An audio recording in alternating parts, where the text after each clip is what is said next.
Capítulo 4 de primeiro livro de Samuel. Primeiro livro de Samuel, capítulo número 4. Amém? 1 Samuel, capítulo 4. Diz assim: veio a palavra do Senhor, veio a palavra de Samuel, não a palavra do Senhor. Veio a palavra de Samuel a todo Israel. Israel saiu a peleja contra os filisteus, se acampou junto a Ebenezer, e os filisteus se acamparam junto a Afeca. Dispuseram-se os filisteus em ordem de batalha para sair ao encontro de Israel, e travada a peleja, Israel foi derrotado pelos filisteus, e eles mataram no campo aberto cerca de 4.000 homens. Pai, em nome de Jesus, mais uma vez estamos aqui para pedir que o Senhor continue falando com a igreja. Nós temos nessa noite no nosso coração convicção que a música também é um instrumento para abençoar nossa vida. E nesta noite queremos te agradecer por tudo que já aconteceu aqui, pelas orações, pela palavra que foi lida na abertura deste culto, tudo que estamos fazendo nesta noite, ó Deus, é para acreditar na palavra que foi lida aqui no início, que o nosso culto seja agradável perante o Senhor. Tu és aquele que conhece o culto pessoal de cada um de nós, como chegamos. E, ó Deus, como nós estamos nessa noite recebendo e também adorando e prestando ao Senhor o nosso culto.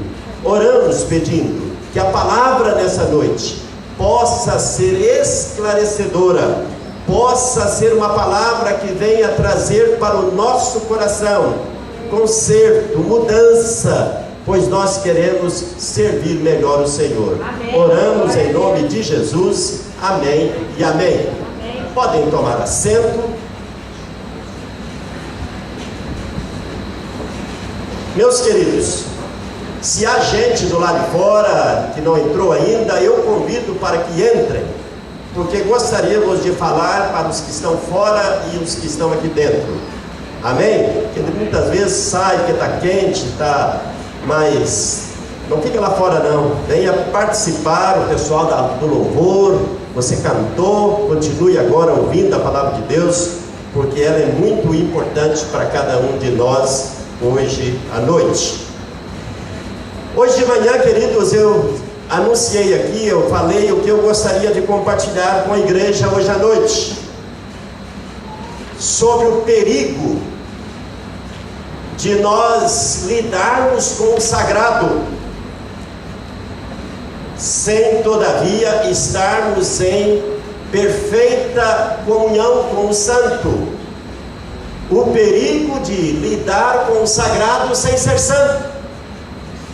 E hoje à noite eu gostaria que você se fechou, continue com a sua Bíblia aberta, que nós vamos ler alguns textos desde o capítulo 4 até o capítulo 7, falando a respeito da arca, que simbolizava, representava naquele momento na história do povo de Israel.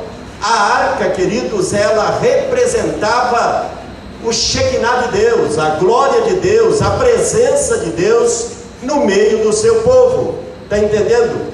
Esta era para Israel, sem a arca era como se tivesse sem Deus, sem a arca era como se tivesse sem a glória, sem a arca eles não tinham aquela segurança. Aí veja bem, queridos, o que aconteceu com a história do povo de Israel. Essa era uma época de decadência espiritual em Israel, decadência começando aqui no púlpito de adoração. Era uma época que o sacerdote Eli ficou velho, e naquela época o sacerdócio ele vinha pelo princípio da hereditariedade. Se Eli era sacerdote, ele ficou idoso, ficou velho, Agora ele não podia mais exercer o ministério sacerdotal. Quem era sacerdote no seu lugar? Seus 2 filhos. E os filhos de Eli, é duro, irmãos, o que a Bíblia diz que os filhos de Eli eram tão pervertidos, eram tão corruptos, que eles eram chamados de filhos de Belial, porque eles usavam do direito de ser sacerdotes para roubar, para manipular pessoas, e usava também a autoridade sacerdotal até para prostituir mesmo, praticar imoralidade sexual. O culto a Israel, o culto a Deus naquela época não estava muito diferente do culto aos deuses pagãos, como Baal, os Baalins da época, que exigia esse tipo de comportamento dos seus sacerdotes. Então Israel estava vivendo esse tempo difícil. E nesse tempo tinha um outro homem que Deus tinha separado para o ministério sacerdotal, mas que ainda não era sacerdote, que era Eliseu, que teve uma dupla função, porque Eliseu, além de ser sacerdote, foi também um profeta, pode-se dizer assim. Eliseu não, Samuel, ele era aquele que Deus usou de uma maneira sobrenatural também.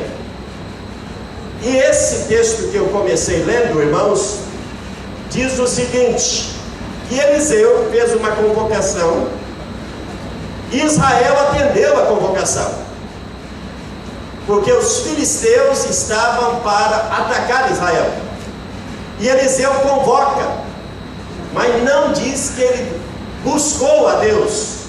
Eliseu convoca, o povo sai para a guerra, e nesta batalha perde 4.000 guerreiros.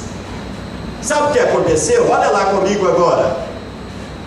Se você for um pouquinho à frente aí, nós vamos ver aqui, queridos, no capítulo 4, lá no versículo 3, diz assim, olha, o que diz aqui versículo 3? Voltando o povo ao arraial, disseram os anciãos de Israel: por que nos feriu? Quem é que feriu eles? Não eram os filisteus? Por que nos feriu o Senhor hoje diante dos filisteus? Por que é que Deus fez isso com a gente? Porque considerava, queridos, que por causa do seu estado espiritual, a derrota significava que era o dedo de Deus permitindo que o inimigo os derrotasse, entenderam? Era como o fracasso foi porque nós tivemos da parte de Deus sua mão encolhida, Deus não nos abençoou e, portanto, o inimigo nos derrotou. Agora, o mais sério é daí para frente, irmãos, que é o meu tema para hoje à noite: o perigo de lidar com o sagrado sem ser santo. O perigo, irmãos, de acreditar só na religião, mas não acreditar no soberano Deus e ter uma vida inteiramente consagrada e inteiramente devotada numa vida de submissão a Ele. Olha o que aconteceu. O versículo 3, o final diz assim: tragamos de Siló a arca da aliança do Senhor, para que venha no meio de nós e nos livre das mãos dos nossos inimigos. Então mandou, pois, o povo trazer de Siló a arca do Senhor dos exércitos, entronizado entre os querubins. E quem estava trazendo a arca junto lá? Os dois filhos de Eli, Ofni e Finéias, estavam ali com a arca de Deus. Irmãos, olha aqui. Eles disseram: o motivo da derrota é que a arca não está aqui. E se a arca não está aqui, Deus também não está. Vamos trazer então lá de Siló a arca, porque, irmão, veja bem, segundo a estudo da cronologia do tempo, a arca ficou em Siló mais de 300 anos. Siló era símbolo nada mais da irresponsabilidade. Isto é, Deus estava naquele tempo em Israel, queridos, sendo esse tipo de crença que na hora do desespero eu clamo para Deus me ajudar.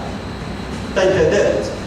É aquele que as pessoas se divorciam de Deus, se divorciam da fé, que não perdeu, vamos dizer lá, não, eu continuo sendo crente, eu continuo acreditando em Deus, mas também Deus está lá bem distante, está lá em Siló, a arca está lá, eu estou aqui, não estou mais naquela intimidade de oração, não estou mais buscando a presença de Deus, não estou mais jejuando, orando, consagrando.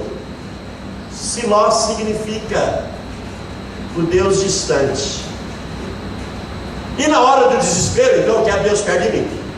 Está entendendo? Agora eu estou desesperado, fomos derrotados, perdemos 4.000 homens. E sabe o que aconteceu? Olha lá, versículo 5.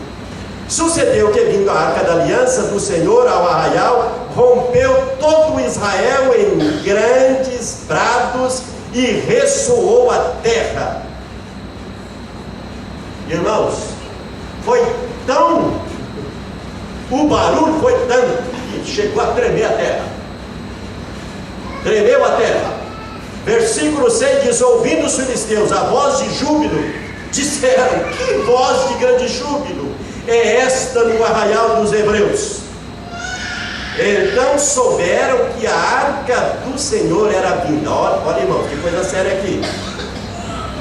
Então descobriram que tinham trazido a arca.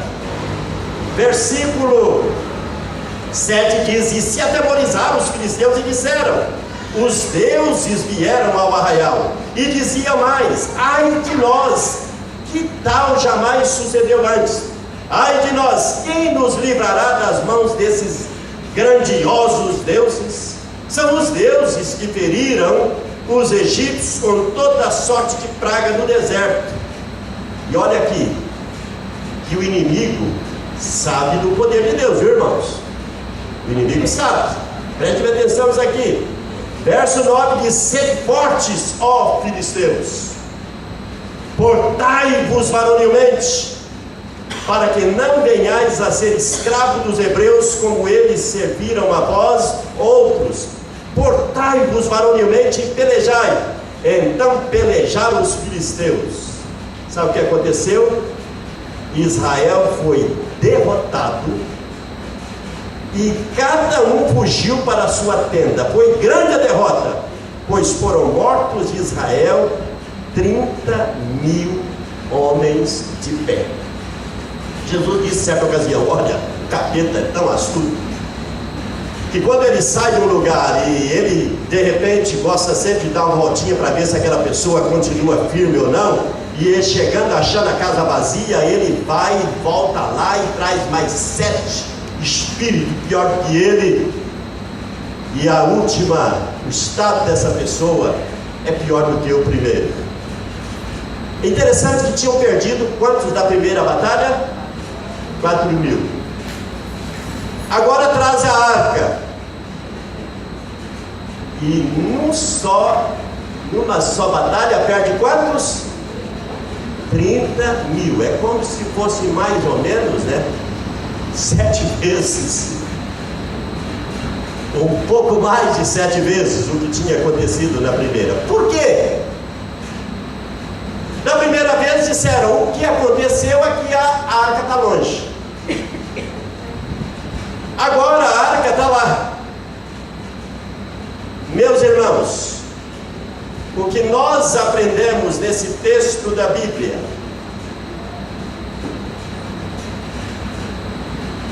é que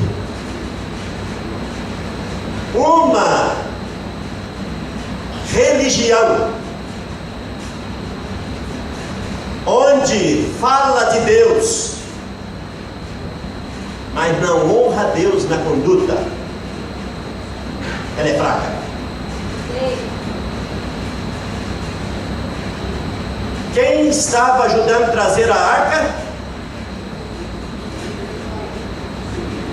Aqueles que representavam o povo perante Deus, a adoração.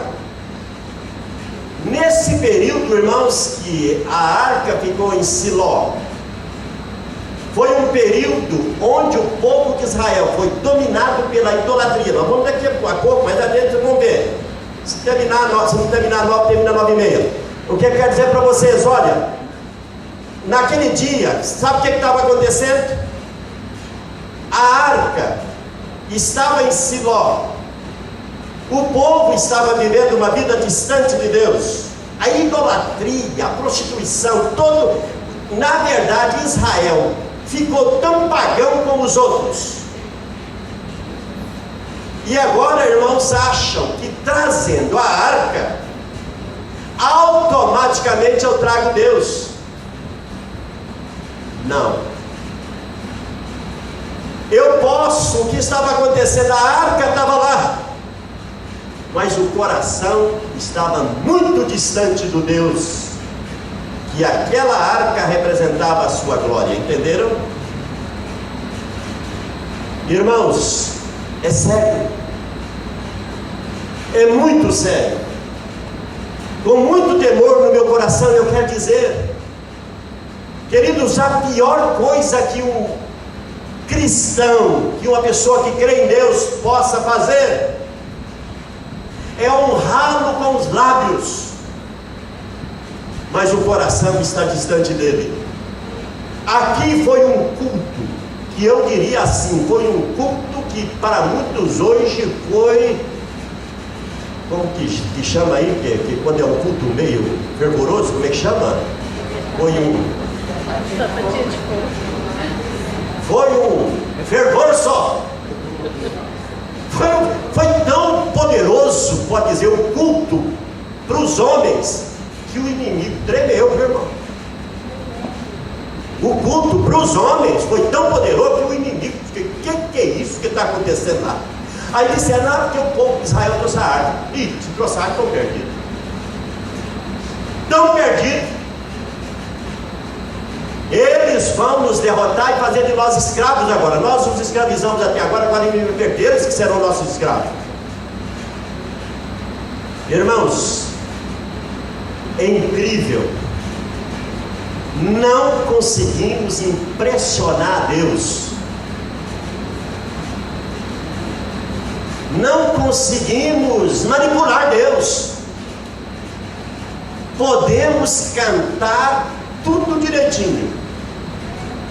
Podemos fazer as orações mais perfeitas que sejam. Podemos ter todo o ritual.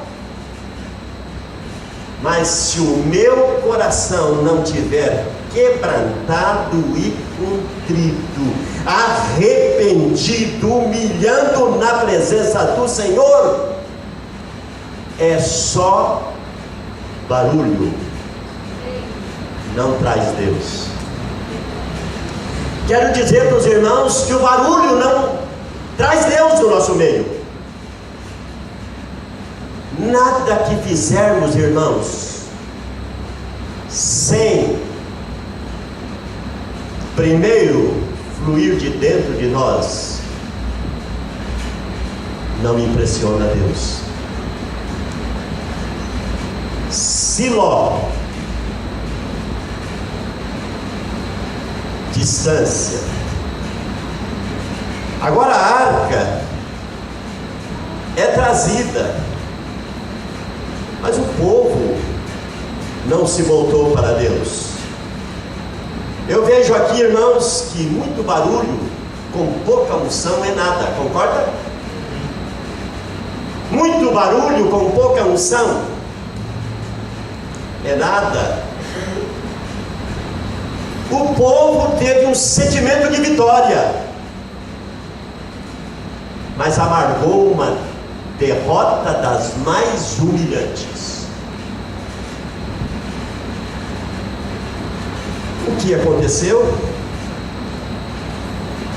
Irmãos, o inimigo ali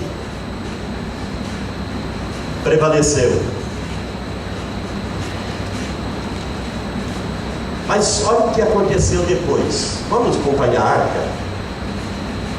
Olha o que aconteceu depois. Ali aconteceu, os filhos de Eli morreram, o pai, quando soube da notícia, caiu para trás, quebrou o pescoço, morreu também. Mas olha como que começa o capítulo 5. Vamos acompanhando a arca. Os filisteus tomaram então a arca de Deus e a levaram de Ebenezer a Asdod. Tomaram os filisteus a arca de Deus e a meteram na casa de Dagom, junto a este.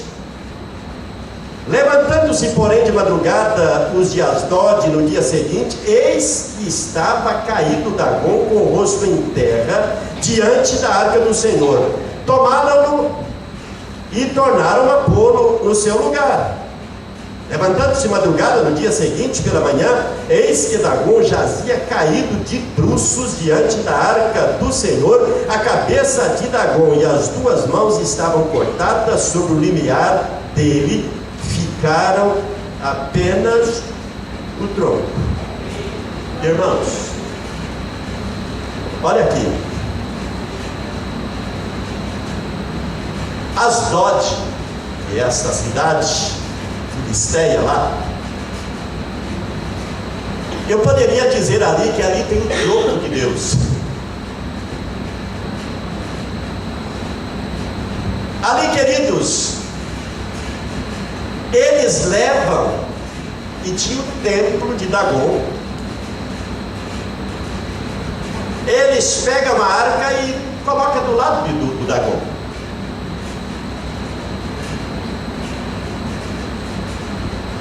Vão para casa. E eu acho que tinha o costume de levantar de madrugada e ir lá no templo fazer alguma adoração. Quando eles chegam, aonde estava Dagom? Com o focinho no chão, caído de bruço na terra. E eles pensaram que deve ter sido dado um vento forte aqui. Vamos levantar de novo o Dagom? Levantou o Dagom, foi todo mundo para casa. No outro dia de madrugada levanta de novo e vão lá. Quando chega, está lá o Dagom de novo com a cara no chão, com o pescoço cortado e com os dois braços também cortados. Irmãos, o que eu vejo nesse texto é que Deus zela pelo seu nome. Deus é capaz de resolver sozinho aquilo que muitas vezes nós queremos resolver sem Ele. Não é verdade? A glória é dele, o poder é dele, a soberania é dele. E nós vemos nesse texto da palavra, queridos, de fato, que ninguém pode se levantar contra Deus.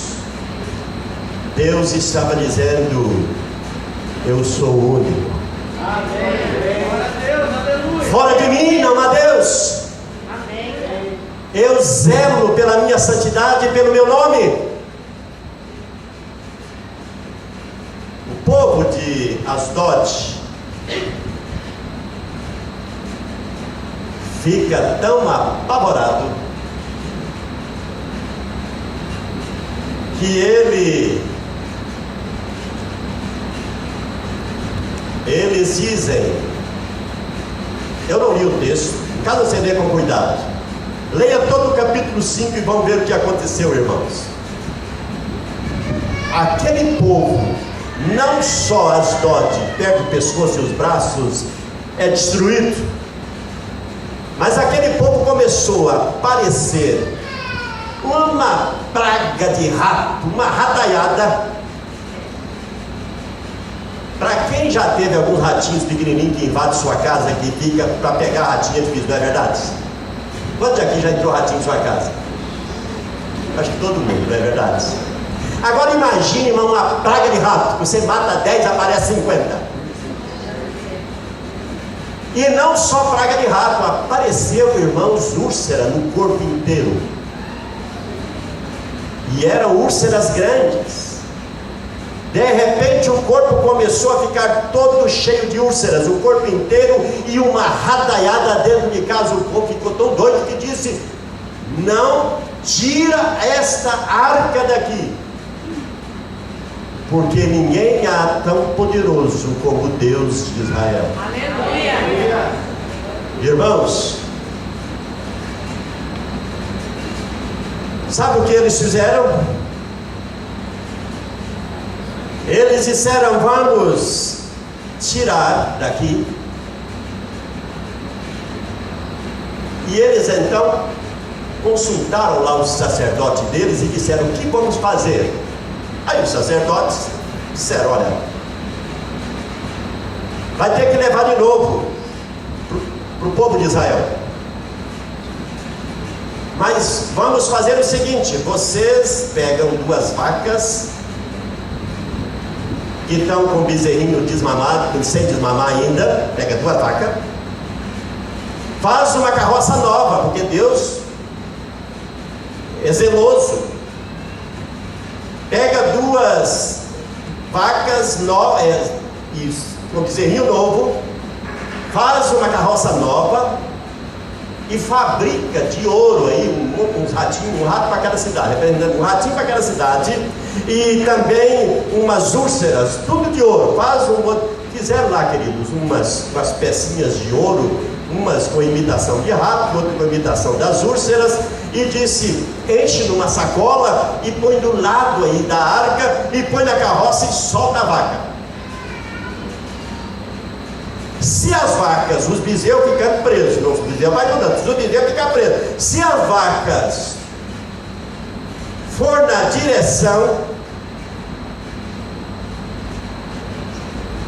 de Bet-Semes, é porque o Deus deles está dizendo que é para levar. Se as vacas voltar para ver aonde o bezerrinho está berrando, é porque não é para ir. Cada ideia maluca, né? Mas foi assim que a coisa aconteceu. A coisa foi desse jeito. E diz a palavra de Deus, irmãos, que quando soltou as vacas, elas pegaram a estrada certinha de Bet-Semes. Foi certinha, certinha, certinha. Quando? E eu quero dizer para vocês aqui, ó, esta história, irmãos, é muito impressionante. Quando nós chegamos aqui no versículo 13 de capítulo 6, capítulo 13, versículo 13 de capítulo 6, diz assim: andava os de Bet-Semes fazendo a cega do trigo no vale, e levantando os olhos viram a arca, e vendo-a se alegraram. Irmãos, esse povo aqui era um povo hebreu, mas tão adorador do Deus Sol. Quando eles viram a arca, sabiam do que se tratava, ficaram alegres. E sabe o que eles fizeram? Olha lá para vocês verem. O carro veio ao campo de Josué, o Bet-Semita, parou ali onde havia uma grande pedra, fenderam a madeira do carro e ofereceram as vacas ao Senhor em holocausto. Os levitas desceram a arca do Senhor, como também o cofre que estava junto a ela, em que estavam as obras de ouro, e as puseram sobre a grande pedra. No mesmo dia os homens de Bet-Semes ofereceram holocaustos, imolaram sacrifício e tal, viram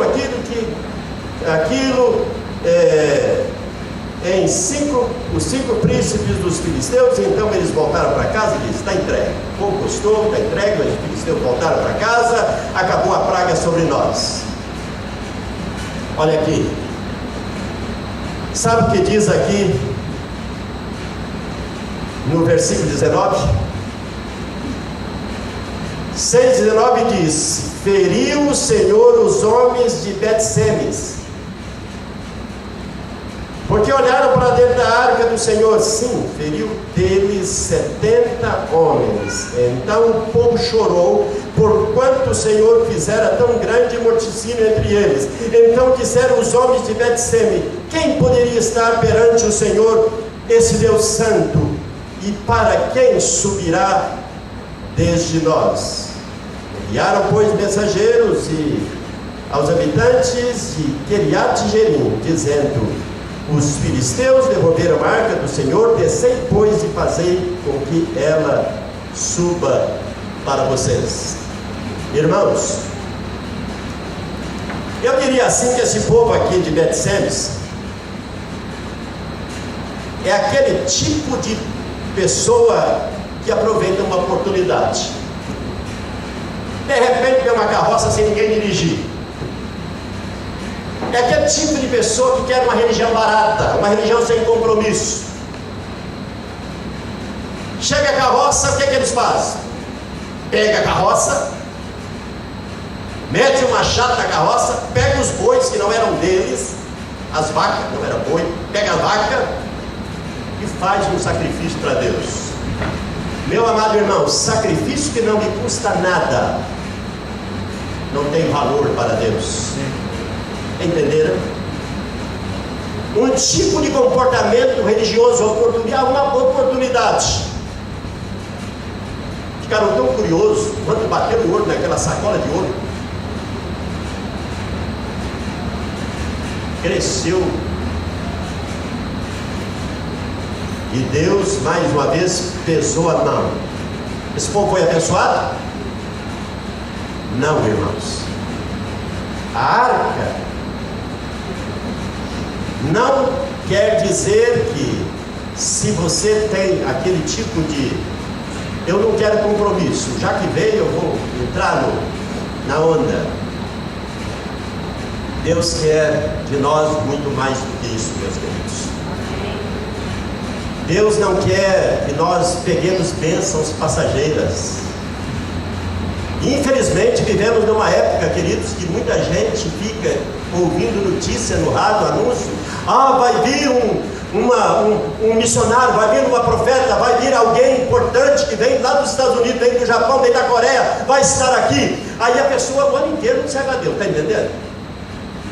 O ano inteiro não serve a Deus, não quer nem saber e tal, é relaxada, quer atenção. Mas quando ele está vindo alguém, ele nem sabe a origem, se é uma pessoa de Deus mesmo, se é consagrada, mas tem nome, tem fama, ele vai lá e abaixa a cabeça, põe a mão aqui, me abençoa. Mas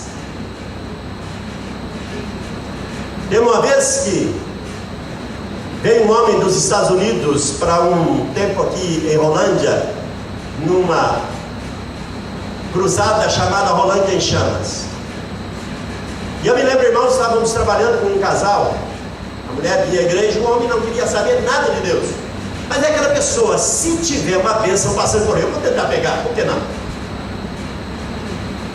E essa pessoa então, foram para lá correndo, porque Deus tem bênção, então eu vou correr atrás da bênção. E corre, e chega lá no Rolândia e chama, e diz que quando ele foi lá no meio do estádio, que aquele missionário, ou aquele pregador botou a mão, ele caiu no chão. Mas quando ele voltou, a esposa disse: pastor Eloy, Deus fez uma obra na vida do meu marido, o senhor não imagina como ele foi. Eu disse: irmã, a obra de Deus, ela é ela se evidencia no processo depois.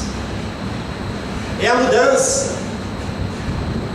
E aquele homem nunca pôs pé na igreja, continuou a vida do mesmo jeito, com todos os seus vícios, com toda a sua rejeição do Evangelho. Bênção passageira não muda a vida de ninguém, muda, irmãos? Tem muito catador de bênção. Tem pessoas que vivem, irmão, na expectativa de congressos, de momentos em que diz, mas vem um coral, vem um grupo, vem um ministério de louvor, vem um cantor famoso. Aí aquele dia ele adora, pula, adora, que quase que se deixar passa pelo telhado. Mas irmãos, é só aquele dia. Você está entendendo? Depois no culto seguinte na igreja dele, é para cara fechar. O ministério de louvor aqui está muito fraco. A música não está inspirada. Você está entendendo? Aí, quando tem de novo um movimento, ele corre atrás do movimento. Betsemes era assim. Oportunidade de fazer algo. Deus quer perseverança de mim e de você, amém? Deus quer de mim e de você mais do que fazer, mais do que ter momentos. Deus quer, irmãos, um relacionamento gostoso com Ele, não é verdade? Amém.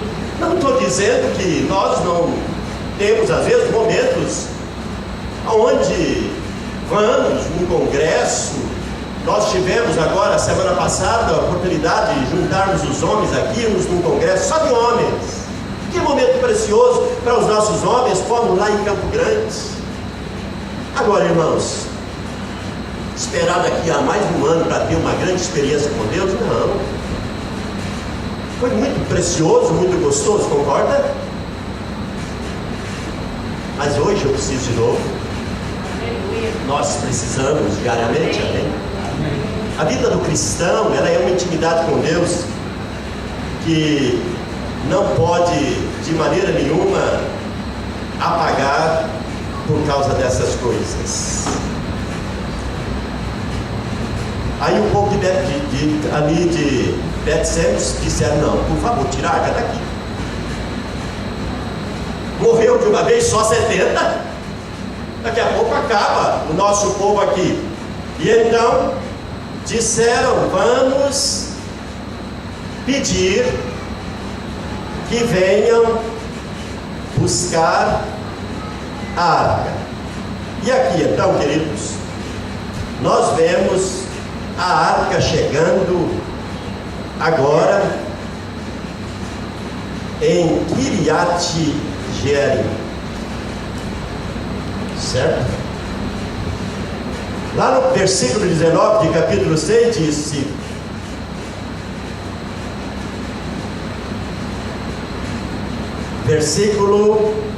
capítulo 7, verso 1: vieram os homens de Kiriat Jearim e levaram a arca do Senhor à casa de Abinadab no outeiro, e consagraram Eleazar seu filho para que guardasse a arca. Sucedeu que desde aquele dia a arca ficou em Kiriat Jearim, e tantos dias se passaram que chegaram a 20 anos, e toda a casa de Israel dirigia lamentações ao Senhor. Irmãos, eu quero dizer para vocês que na consagração,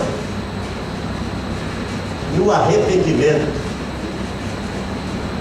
numa entrega sincera, o poder de Deus é tremendo no meio do seu povo. Aleluia. Amém? Amém. O poder de Deus é irresistível no meio do povo. Olha o que aconteceu aqui, irmãos. Kiriat Jearim Eu poderia dizer assim que é a cidade das chaves para entrar num relacionamento estreito com Deus e ter da parte de Deus um grande mover. Leia comigo aqui para você ver. Verso 3: falou Samuel a toda a casa de Israel, dizendo, olha lá: se de todo o vosso coração que voltais ao Senhor, se é de todo o vosso coração que voltais ao Senhor, o que tem que fazer? Tirai dentre vós os deuses estranhos. Mas não era o povo de Deus? Era o povo de Deus. Mas como eu disse, estava tão impregnado da idolatria dos pagãos, que aqui Samuel disse: tirai de dentro de vós os deuses estranhos e os astarotes, e preparai o coração ao Senhor, e servi a quem? A Ele só. Deus diz assim: a minha glória, pois a outrem não a darei, nem meu louvor às imagens e à escultura. Deus não reparte a sua glória com ninguém. Irmãos, sabe o que Samuel disse? Se vocês fizerem isso, Ele vos livrará das mãos dos filisteus. Olha o que diz o verso 4: então os filhos de Israel tiraram dentre si os Baalins. Olha que ele tinha uma deusaiada lá. Os Baalins e os Astarotes, e serviram só ao Senhor. Amém? Aí, sabe o que Samuel continua dizendo? Verso 5: disse mais ainda Samuel: congregai todo o Israel em Mispa, e orai por vós ao Senhor. Verso 6: congregaram-se em Mispa, tiraram água e a derramaram perante o Senhor, jejuaram aquele dia, e ali disseram: o que eles disseram? Pecamos contra o Senhor. Samuel julgou os filhos de Israel em Mispa. Quando, pois, olha aqui, querido, quando, pois, os filisteus ouviram que os filhos de Israel estavam congregados em Mispa, subiram os príncipes dos filisteus contra Israel. O que, ouvindo os filhos de Israel, tiveram medo dos filisteus. Então disseram os filhos de Israel a Samuel: não cesses de clamar ao Senhor nosso Deus por nós, para que nos livre das mãos dos filisteus. Tomou, pois, Samuel um cordeiro que ainda mamava, e o sacrificou em holocausto ao Senhor. Clamou ao Senhor por Israel. E sabe o que diz? E o Senhor o respondeu. Irmãos, veja bem, enquanto Samuel oferecia o holocausto, os filisteus chegaram à peleja contra Israel.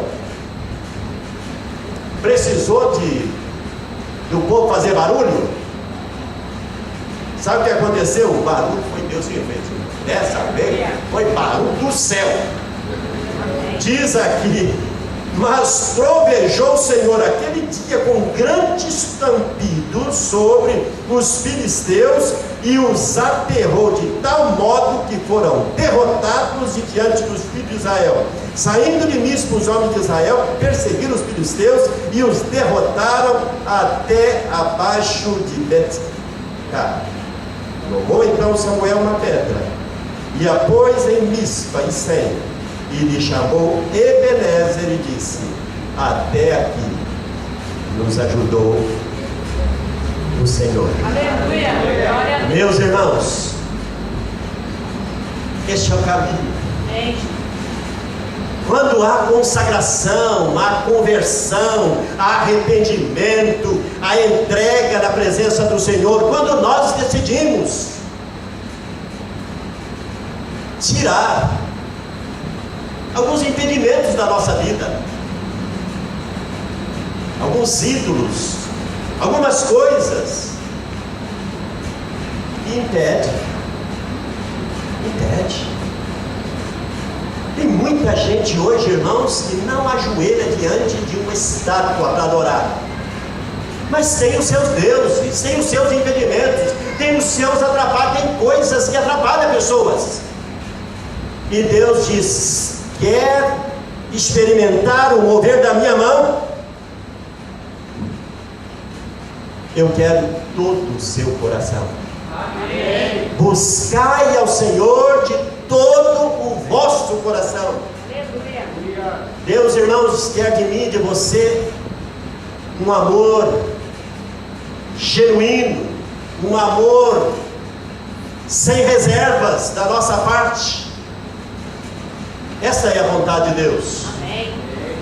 Eu quero dizer para vocês que aqui,